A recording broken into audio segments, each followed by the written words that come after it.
ఎప్పుడు కానీ స్టూడెంట్ అనేది ఒక 5 years వీసా ఇస్తారండి. That 2 years student visa and 1 year OPT and 2 years OPT extension. నార్మల్గా అందరు స్టూడెంట్స్కి 5 years of the visa term వస్తుంది ఇనీషియల్గా. దాని తర్వాత they have the 6 years of H1. First ఇనీషియల్గా ఒక 3 years రావచ్చు, దాని తర్వాత 3 years. అండ్ ఈ లోపు ఏంటంటే గ్రీన్ కార్డ్ ఫైల్ చేస్తారు వాళ్ళు, ఎవరైతే మీ ఎంప్లాయర్ ఉన్నారో వాళ్ళు ఫైల్ చేస్తారు.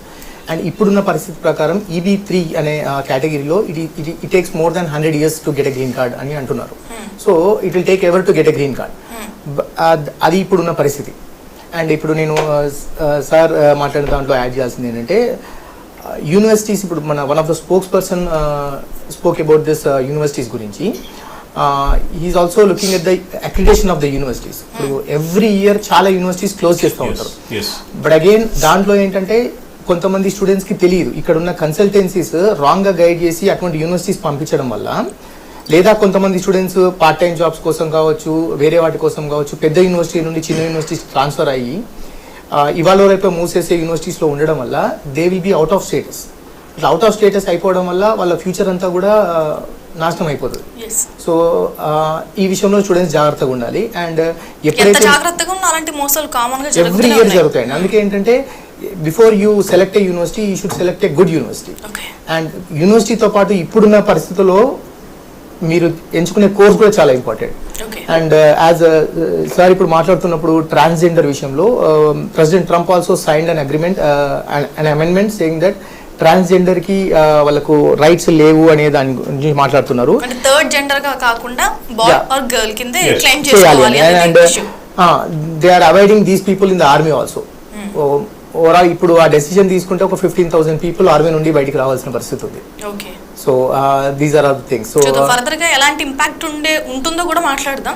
బిఫోర్ దట్ అంటే Feb 20th నుంచి ఈ గ్రీన్ కార్డ్ హోల్డర్స్ కానీ చాలా మంది వెనక్కి వచ్చేయాలంటూ కూడా వెనక్కి వచ్చి రావడం లేదండి. ఇప్పుడు ఎవరైతే ఇప్పుడు వెనక్కి రావడం అనేది లేదండి. కాకపోతే ఏంటంటే ఇప్పుడు February 19th వరకు ఎవరైతే యుఎస్ లో లీగల్ ఎనీ పర్సన్ కి ఎవరైనా చైల్డ్ బర్త్ ఉంటే మాత్రం వాళ్ళకి సిటిజన్షిప్ వస్తుంది. But going forward February 19th అంటే 20th నుండి అక్కడ పుట్టే పిల్లలకి అమెరికన్ సిటిజన్షిప్ రాదు. But if a parent is if a father is a citizen then they will get a citizenship. And ఒకవేళ ఇప్పుడు okay let's for example India నుండి వెళ్ళారనుకోండి, ఒక F1 స్టూడెంట్ కి బేబీ పాప పుట్టారనుకోండి, they won't get a citizenship but they'll get a F2 status. H1 వాళ్ళకి H4 వస్తుంది, L1 వాళ్ళకు L2 వీసా వస్తుంది. డిపెండెంట్ స్టేటస్ ఏదైతే వస్తుందో అది వస్తుంది, కానీ ఇమిగ్రేషన్ సిటిజన్షిప్ స్టేటస్ రాదు. That is the new amendment and 14th amendment which President Trump signed. Madhukar, international relations అనేవి ప్రతి కంట్రీకి చాలా ఇంపార్టెంట్, ఎందుకంటే వ్యాపారం రన్ అవ్వాలి. సో ఇప్పుడు ఈ ట్రంప్ హయాంలో ఎలా ఉండే అవకాశం ఉంది మన trade market? Indian trade market ఎప్పుడు వైబ్రెంట్ గానే ఉంటుంది. ఎందుకంటే ఇక్కడ టారిఫ్ 100% చైనాకి విధిస్తా అన్నారు. ఇప్పటికే మన ఇండియాలో చైనా ప్రొడక్ట్స్ చాలా, ఒక పెన్ దగ్గర నుంచి చాలా వస్తువులు చైనా నుంచి మనం డంప్ చేసుకుంటాం. సో ఈ 100% టారిఫ్ విధించడం వల్ల ఇంకా ఎక్కువ డంప్ చేసుకుంటున్నామా మనం? అంటే అమెరికాకి వెళ్లే బదులు ఇండియాకి వచ్చే అవకాశం ఉందా? ఆ డేంజర్ అలా ఏం లేదండి, అలా ఏం లేదు. కాకపోతే ఇక్కడ ఏంటంటే ప్రొడక్టివిటీ అనేటువంటిది చైనాకున్నంత ప్రొడక్టివిటీ ఇండియాకి లేకపోవడం అనేది మనం గమనించాలి. ఎందుకంటే రెండు హైలీ పాపులేటెడ్ కంట్రీస్ ఇది వరల్డ్ కాబట్టి ఈ రెండింటిని పక్కన చూసినప్పుడు మనకు ప్రొడక్టివిటీ మ్యానుఫ్యాక్చరింగ్ కానీ ఏదైనా కానీ వాళ్ళు ఉన్నంత లేబరింగ్ కెపాసిటీస్ మనకు ఉన్నా కూడా మనం కొంచెం మిక్సడ్గా ఉంటాం. అంటే శారీరక శ్రమ చేసే వాళ్ళు ఉంటారు, మేధా పరిశ్రమ చేసే వాళ్ళు కూడా ఉంటారు. కాబట్టి వయా మిక్సడ్గా ఉంటుంది. కాబట్టి అమెరికా చూస్తున్నది కేవలం మార్కెట్ గురించే చూసి ఇండియాను ఇచ్చేస్తుంది అనేది కాదు. India most attractive country in the entire world for any other country. So Trump కూడా వైబ్రెంట్గా ఆయన నిర్ణయాలు తీసుకొని ఇండియాను కొంచెం ఒక్కటైతే నిజమండి, అమెరికా దేశం అగ్రదేశం ఎప్పుడు కూడా ఎవడైతే ఎదుగుదలకు ఉంటాడో, ఎవరైతే మోస్ట్గా ఎదగడానికి ప్రయత్నిస్తారో వాళ్ళని కర్బు చేయడానికే ప్రయత్నిస్తారు. వాళ్ళకున్న ప్లస్ పాయింట్ ఏంటంటే లో పాపులేషన్, మనకున్న మైనస్ పాయింట్, మనకున్న కెపాసిటీస్ ఏంటంటే హై పాపులేషన్. ఇప్పుడు అక్కడ నీట్గా ఉంది, అక్కడ చెత్త లేదు, చెదారు లేదు, ఇంట్లో ఇద్దరే ఉన్నారు, నీట్గా ఉంటుంది. 50 మంది ఉన్నారు, ఎట్లుంటుంది? ఎందుకు ఉంటుంది నీట్గా? ఇంకా చంద్రబాబు నాయుడు ఇంకా కనాలి, కంటేనే బాగుంటుందని ఆయన అంటున్నాడు. కాబట్టి ఈ సంతాన లక్ష్మిని మనం పట్టుకొని ఇక్కడ నీట్గా లేదు ఇక్కడ అవును భయ్యా, మన దేశం జనాభా ఉంది. మీరు ఏదైనా తీసుకోండి, ప్రతి ఒక్క దానికి కూడా మళ్ళీ again we are coming to that point that our population is high. మీరు ఏదైనా తీసుకోండి, ఆపర్చునిటీస్ తీసుకోండి, ఎకానమీ తీసుకోండి, సంపాదన. ఇప్పుడు అందరూ కూడా హయ్యర్ స్టడీస్కి అమెరికాకి వెళ్తామంటున్నారు, కానీ వాళ్ళు తెలివి పెంచుకోవడానికి, అక్కడ ఉద్యోగం సంపాదించుకోవడానికి. ఏం తెలివి ఇక్కడ యూనివర్సిటీస్లో దొరకవా? మళ్ళీ అక్కడే ఎందుకు వెళ్తారు? అక్కడికంటూ కూడా బెటర్గా చెప్పేటువంటి ప్రొఫెసర్స్ చాలా మంది ఇక్కడ ఉన్నారు. మీకు ఎంఎస్ సీట్ రావడం ఈజీ, కానీ గేట్ ఎగ్జామ్ పాస్ కావడం కష్టం. ఆ ఫినామినా ఉంది. కాకపోతే ఇక్కడ ఏంటంటే ఇప్పుడు ఉన్నటువంటి మార్కెట్ని వాళ్ళకు కూడా వాళ్ళకు కూడా బిజినెస్ కావాలి కదా. ఇప్పుడు ఇంతమంది వాళ్ళు అమెరికాలో కూడా చెప్తారండి, ఇక్కడ వెళ్తున్నటువంటి మైగ్రేట్ అవుతున్నటువంటి వాళ్ళు హైలీ టాలెంటెడ్. వాళ్ళు ఎలాంటి లేబర్ పని చేస్తారు, ఎన్ని గంటలు పని చేయమన్నా చేస్తారు. అమెరికా వాడు శని ఆదివారం నువ్వు చచ్చినా పని చేయడం, వాడు ఎంత కావాలో అంతే పని చేస్తాడు. లెబోరియస్గా వర్క్ చేసే వాళ్ళు వాళ్ళకి కావాలి, ఎందుకంటే అక్కడ పని చేసేవాళ్ళు లేరు కాబట్టి. ఇప్పుడు వాళ్ళలోనే కొంచెం కాన్షియస్నెస్ వస్తుంది. ఎందుకంటే అరే అందరూ బయట వాళ్ళు వచ్చేస్తారు కదా, మన పరిస్థితి ఏంటి అని. దానికోసం రిస్ట్రిక్ట్ చేయమని కొద్దిగా పొలిటికల్గా ప్రెషరైజ్ చేసేందుకు ప్రయత్నిస్తున్నారేమో, వీ డోంట్ నో. కాబట్టి ఇక్కడ మళ్ళీ ఇవాళ ఉన్నటువంటి సిటిజన్షిప్ రాదు అని కరాఖండిగా చెప్పడం అంతెందుకంటే ఇవాళ కెనడా పరిస్థితి ఏంటి? అంతకుముందు అయితే గ్రాండ్ ఇన్విటేషన్స్ ఇచ్చేవాళ్ళు, రండి రండి రండి, మీరు ఎంతమంది వస్తారో రండి అని. ఇప్పుడు మీరు రావదంటారు, ఆయన మా జనాభా ఎక్కువైపోయింది అంటారు. మళ్ళీ మన దేశ జనాభా అంతా కొంత డిస్ట్రిబ్యూట్ అయిపోతుంది. అమెరికాకి ఎక్కువ పాలు వెళ్తుండొచ్చు, కానీ అమెరికా ట్రంప్ వచ్చాడు, అక్కడ కాస్త కష్టమైంది అన్నప్పుడు ఎక్కడ డైవర్ట్ అయింది ఆ ఛానల్ అంతా? కెనడా డైవర్ట్ అయింది.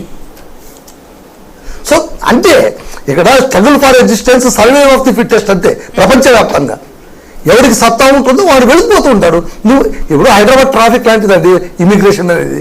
నువ్వు సిగ్నల్ వేసి ఒక పక్క నుంచి వెళ్ళిపోతాడు వాడు, అక్కడ పెట్టే ఇంకో చోటు నుంచి వెళ్ళిపోతాడు. వాడిని వెళ్లకుండా ఆపాలి అంటే కనుక అక్కడ క్రౌడ్ తక్కువ ఉంటే అలాగే చూసుకోవాలి. అది అన్న మన రిలేషన్స్ ఏమి కాదు. Right. I love tariff Trump చెప్తున్న మాట. ఈ టారిఫ్ సమస్య అనేది అంటే మన కంట్రీకి కానీ ప్రపంచ దేశాల్లో ఉన్న కంట్రీస్ కానీ ఎలా నెగిటివ్ ఏమైనా చేసే అవకాశం ఉందా? అంటే గత అమెరికన్ చరిత్ర అంటే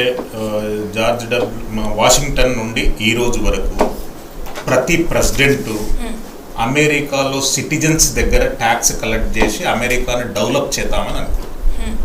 ట్రంప్ 2.0లో ఫస్ట్ టైం అమెరికన్ సిటిజన్స్తో పాటు పొరుగు దేశాలు మనం బిజినెస్ చేసేటటువంటి దేశాలతోనూ కూడా ట్యాక్స్ కలెక్ట్ చేద్దామంటుంది ఇప్పుడు ప్రపోజల్ పెట్టిండు.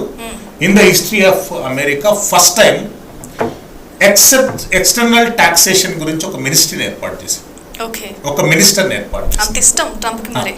ఎందుకంటే ఇప్పుడు మళ్ళీ అక్కడ అమెరికా ఏదన్నా లెజిస్లేషన్స్ చేస్తే మాత్రం కొన్ని వాళ్ళకు థ్రెట్ ఉన్నటువంటి బిజినెస్లో కానివ్వండి, ఎకనామిక్ ట్రేడింగ్లో కానివ్వండి, హడల్స్ ఉన్నటువంటి దేశాలను దృష్టిలో పెట్టుకొనే లెజిస్లేషన్ రూపొందిస్తారు. For example to counter China they enacted the total legislation.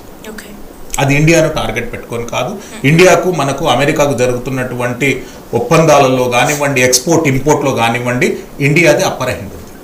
మనం వాళ్ళకి ఎక్స్పోర్ట్ ఎక్కువ చేస్తున్నాము, వాళ్ళ దగ్గరికి నుంచి విదేశీ మారక ద్రవ్యాన్ని మనం ఎక్కువ మొత్తంలో తీసుకుంటున్నాము. ఇండియాకు అమెరికాకు ఆ రిలేషన్షిప్ అనేటటువంటిది ఎప్పటికీ కంటిన్యూ అవుతుంది. కొన్ని దేశాలను దృష్టిలో పెట్టుకొని మాత్రమే ఈ టాక్సేషన్ అనేటటువంటిది వాళ్ళు ప్రపోజ్ చేశారు. భవిష్యత్తులో అమెరికాతోని ఏ కంట్రీ బిజినెస్ చేయాలన్నా కానీ ట్యాక్స్లు మోగిపోయేటటువంటి అవకాశం ఉంది. అందులో మేబీ ఇండియా కూడా ఉండొచ్చు. I can't say that. ఎందుకంటే ఇండియాకి ట్యాక్స్లు పెంచితే ఆ బిజినెస్ ఏమైనా తగ్గిపోయే అవకాశం ఉందా? పర్వాలేదా? లేదండి, అంటే మనము వాళ్ళతో ఇంపోర్ట్ చేసుకునే దానికంటే మనం అక్కడ ఎక్స్పోర్ట్ చేసుకునేది ఎక్కువ ఉంది కనుక వైస్ వర్సా వాళ్ళకే damage. Right. Make America great again అనేది ఆయన నినాదం. సో దానికి ఏం చేయబోతున్నాడు అతను? మేక్ అమెరికా గ్రేట్ అగైన్ అనేటటువంటి దానికంటే మేక్ అమెరికా హైర్ అమెరికా అనేటటువంటిది వాళ్ళ స్లోగన్ గా తీసుకున్నారు, ఫండమెంటల్ స్లోగన్ గా.